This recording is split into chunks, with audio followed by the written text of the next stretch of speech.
Welcome to Community Health Nursing mini-series.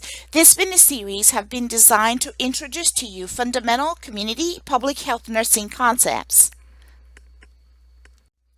Before you begin listening to this mini-series, I recommend that you have your notebook ready and you have your PowerPoint printed and that you're taking notes so you can follow along with this mini-series lesson. By the end of this lesson, the student will describe some of the prominent events in public health nursing and understand the role of early nursing on current public health nursing practice.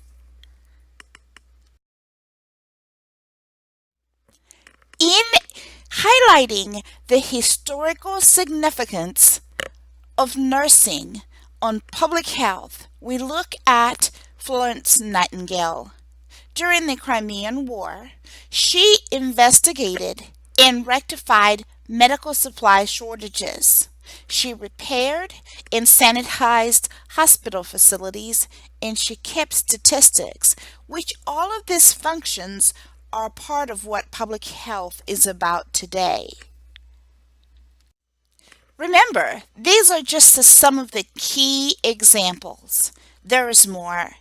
I encourage you to look her up and Google what Florence Nightingale did that has impacted public health nursing today. Another historical thing to look up is look up 1880 New York City. Imagine 16 people that are living in one little tenement house. The death rate, imagine it at 25 people per 1,000. Imagine the epidemics of those times: smallpox, yellow fever, cholera, typhoid, and typhus. These were real public health threats of the time.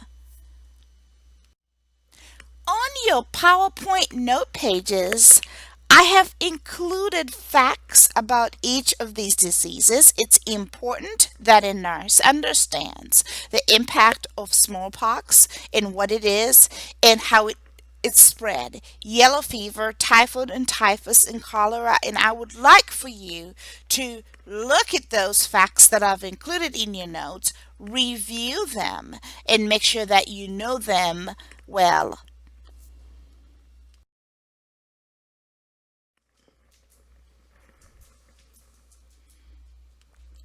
The historical contributions to public health by nurses doesn't just start and end with Florence Nightingale. Lillian Wald and Mary Brewster, these nursing giants, also organized a visiting nursing service for New York's poor people, and it eventually was become what was known as the Henry Street Settlement. I encourage you to look up Henry Street Settlement. They believed that public health nurses must treat social and economic problems and not just simply focus on sick people, which is a very good way for you to practice nursing even today. What other things did these early nurses do? Well, they didn't just stop there with the Henry Street movement.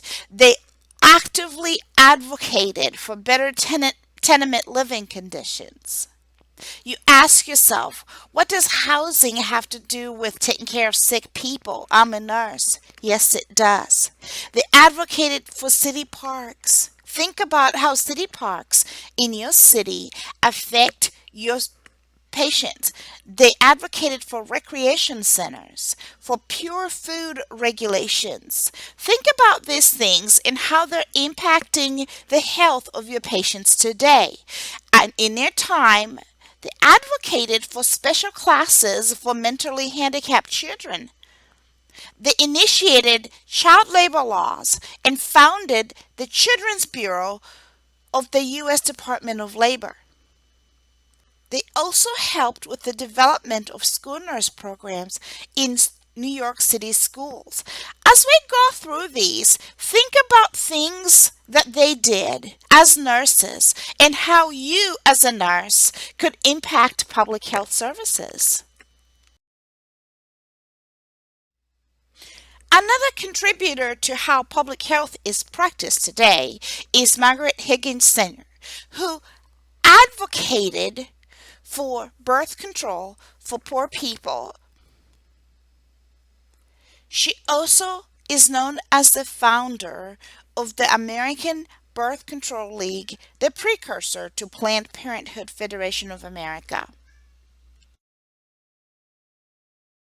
Think about our world today. Do you think that there are people that are not able to access good public health services because of where they live? Well, think of Mary Breckenridge, who delivered health care to rural and often inaccessible populations. Okay. Her actions lowered the childbirth mortality rate in Leslie County, Kentucky, from being the highest in the nation to below national average. Look at our state. What are some of the health care concerns that nurses can change today? There are more nurses in early history that contributed to public health in very many great and tremendous ways. I encourage you to Google that and find out more and add them to your notes. It's very fascinating. Public health today has come a long way. From 1712, when South Carolina had its first provincial health officer, to 1912, when the U.S. Public Health Service was actually finally established, to 1946, when we figured out how to finance hospital for underserved areas, to Social Security Act of 1935. We have made a lot of progress that needs to continue. Benefits from immunization, sanitation, and other public health activities have led to improved quality of life and an increase in life expectancy as experienced today. What is public health achieving? It is achieving things like hospitalization rates dropping for CHF MIs. We see achieving a decline in cardiovascular risk factors causing diseases. We're seeing improvement in treatments and medications and the quality of life. We're seeing reduction in tobacco use, even though we have challenges. We're seeing cancer prevention.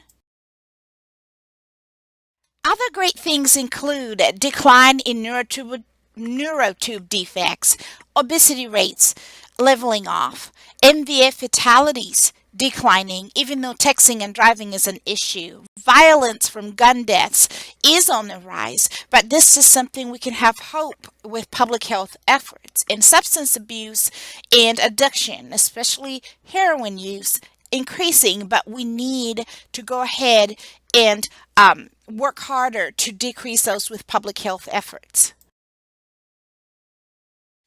Diseases can now be prevented through immunization, and we've seen hope with hepatitis C and HIV changing from a fatal disease to a chronic manageable disease. We have seen improvements in worldwide maternal and infant child mortality rates being reduced. We have seen improvements in TB mortality.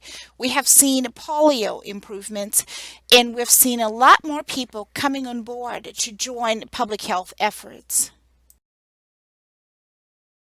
Technological advancements have had a tremendous impact on how we deliver and process public health services. Think about how electronic health records can help with public health efforts.